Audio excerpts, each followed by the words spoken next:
Hi everyone, it's Margaret Manning and welcome to Mornings with 60andMe. Today is Monday, July 11th, and welcome to a new week. I hope you've got all kinds of great things planned for your week, and I'm going to try to share with you this morning some of the news of the world and a couple of stories that I think might be of interest to the women in our community. And please feel free to join the conversation on any of the topics that we discuss. Just leave your notes in the section below and have a conversation. You know, we really do these mornings for you, and I hope that you can join in and find the content of value. So I've got my morning tea here. I have green tea this morning. This is my standby tea. I just love green tea, but how about you? What do you love?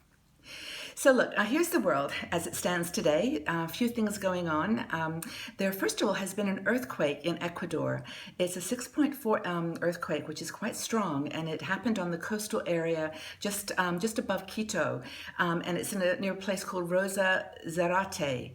So there are no reports right now of any damage or casualties, so I hope everybody's okay. But that's a pretty powerful earthquake, and so wish everybody well there. I know we have a few women in our community in Ecuador, so let us know how you're doing. Be great. Another story that I wanted to let you know about is that the UN is now getting involved in the situation in South Sudan. There's a lot of interesting dynamic in South Sudan. There are about 60 different tribes with different languages, different culture that are competing with each other. There's been a recent election, and so this is really fallout from that. The Dinka and Nuer are the two dominant groups, but there's been some violence over the weekend, and the UN has stepped in to try to help calm the situation. So that's in South Sudan.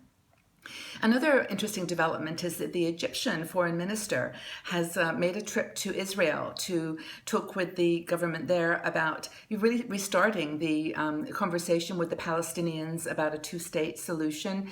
And it's the first time in 15 years that someone of that level of seniority has gone to Israel from Egypt. So I hope that those talks are positive and constructive, and the negotiations can continue. That's in Israel. Now, in the United States, the demonstrations are still continuing concerning the Black Lives Matter movement. There's been a lot of activity over the weekend and several arrests in Baton Rouge, Louisiana. President Obama is trying, his best to calm the situation and to, really ask both sides of the groups to understand each other, for the police to be more tolerant and understanding, and for the Black community to be more respectful and understanding of the police department. It's really a very touchy and difficult situation, and I hope things can, the conversations can begin and we can start to make progress. The other thing that's going on in the States right now, which is kind of near and dear to my heart, is that there is a lot of wildfires happening in Colorado and California. And this is an area, I lived in Boulder for many years. I went to school there, and I used to always take drives up the mountains, to Netherlands. It's a gorgeous part of the country. And apparently that's where the fires are, and 300 acres have been burned down just outside of Netherlands. Boulder has evacuated a couple of thousand people as well from the city, so in different areas. So I hope that calms down. It's always this time of the year the wildfires tend to to spark up, and I hope everything is okay with people there in their beautiful environment. In Europe, and there's some fallout from Brexit continues in the UK, and in fact there's another interesting development there. The Labour Party has been being challenged for since the referendum, but a woman named Angela Eagle is now taking on the leadership of the Labour Party and challenging Jeremy Corbyn's role. She's got enough support now to put this to a vote, to a discussion at least in the Labour Party leadership. So that's hopefully going to happen this week, so that things can move on. I think strong leadership is needed on both sides, Conservative and Labour, during this transition to the leaving the European Union. So that's happening in the UK, and of course we've got sports news in Europe. We had Wimbledon, of course. course, where Murray won. He is his second win at Wimbledon, and he's Scottish. He's a Scottish man, so he's Andy Murray. So he's very pleased to have had this recognition. And he fought the Canadian, Milos Raonic, and it was I didn't watch it myself, but it should have been a really good game. So Andy Murray is now the men's finalist winner in Wimbledon. And the other big news, of course, is the European football match, which we've been following, or at least I've been following. And that is between last night in France, who was the host country, between France and Portugal. Now, Portugal, very much like Iceland, was the underdog, and they went into that game with all the odds against them, but they won. Portugal won 1-0. It was an overtime game, and they won by overtime points, and it's the first time they've ever won an international tournament of any kind. So it's a really remarkable story, and congratulations to Portugal. They had a great game, and this was even despite the fact that their captain was hurt in the beginning of the game, Cristiano Ronaldo, and he had to leave. So they won the game with his help from the sidelines, but they did it, in fine style. It was really great. So I'd like to chat with you. There's a story here that I want to just go over with you to see whether it resonates with you. And a medical field has been in such transition for the last few years that it doesn't surprise me that things are happening that might seem a little bit unusual or a little bit out of character. This is the whole story about telemedicine.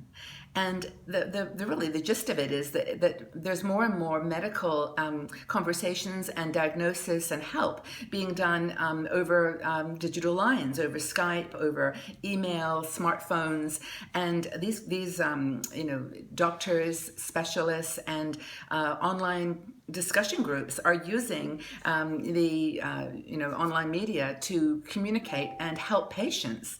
So the way that it's playing out now is, of course, that a doctor can talk to a patient over Skype, or eventually, the enhancements might be that they could actually do diagnostics, take blood pressure, or do basic tests right there online. And so it's kind of an interesting development that this article it's called theseniorlist.com. I'll leave the web address for you to find it and read it, because it's really quite fascinating. And it's a trend that I think, if we as older women can embrace the technology, it'll just continue to give us a stronger, healthier lifestyle in our 60s and beyond. And that's, in a way, the most important priority in our lives. So this trend towards telemedicine, I think, is something quite interesting. I hope you find that something worth thinking about.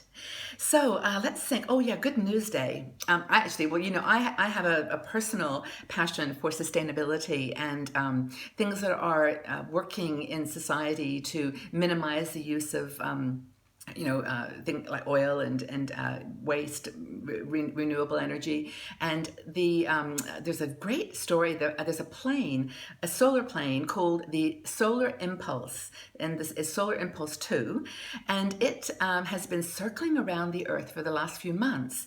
And it's going completely on solar power, so no fuel has been used at all. And the cool thing about this, of course, is that because the weather is so changeable, they've had to stop in many places around the world, and it's taken them months, literally, to get around almost to the end of their journey. They are now in Seville, and they're leaving Spain. In fact, they probably left today already, on their way to Cairo, Egypt, and they will stop there and then continue on their final leg to Abu Dhabi, which is where they will stop. They will land by a place called Masdar, which is an amazing city. It was built from the ground up. It's one of the most sustainable cities, probably the most sustainable in the world, because that was its design plan from the very beginning. Everything is run with renewable energy. And so the Solar Impulse 2 will land there, and there'll be a big celebration, of course, because this will be the first time that a solar-powered plane has flown around the world without a single drop of fuel. So I think it's quite remarkable. And just in closing, or rather feel good, is today, we have these special days that are celebrated around the world, and today is World Population Day. Now, this is a day where you celebrate an awareness of what people around the world are facing with regards to, healthcare, disease, hunger, all the things that we perhaps take a little bit for granted in the Western world, more developed countries. But this is a day to really think about all the worldwide population that shares the same breath as us, the same air, the same desire to live a life, in peace with their children, their families, and just to be thankful for what we have, and to just give a thought to the people around the world that are maybe not enjoying the same luxuries that we have. So World Population Day is a good one to remember. So that's the news and views from today. I just would like to go back from my question to the story about telemedicine. I'd like to ask you a question, and that is, do you think that you would like to have a conversation about your health, about a medical situation, with your doctor over Skype? Would you do that? Just think it's a really interesting question. Leave your comments in the section below and we'll start a conversation. So have a wonderful day, everyone. I hope that it's a good one for you, and I will see you back here tomorrow morning for Mornings at 60 and Me. Thanks, everyone. Take good care.